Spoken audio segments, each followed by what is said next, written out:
Hi friends, అందరికీ నమస్కారం. ఈ వీడియోలో జాతక దోషం, గ్రహ దోషం పోవడానికి ఏ రాశి వారు ఏ దేవుడిని పూజించాలో తెలుసుకుందాం. మేషరాశి. మేషరాశి వారు దుర్గా రూపంలో ఉన్న అమ్మవారిని ఆరాధించాలి. వృషభ రాశి వారు కాళీ రూపంలో ఉన్న అమ్మవారిని ఆరాధించాలి.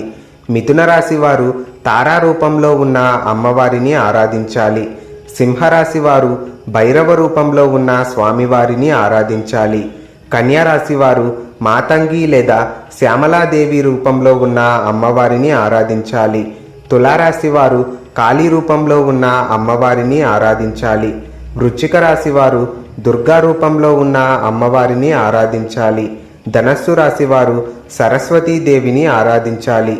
మకర రాశి వారు షోడశీ రూపంలో ఉన్న అమ్మవారిని ఆరాధించాలి.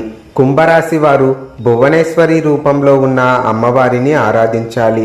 మీనరాశి వారు బగలాముఖి రూపంలో ఉన్న అమ్మవారిని ఆరాధించాలి.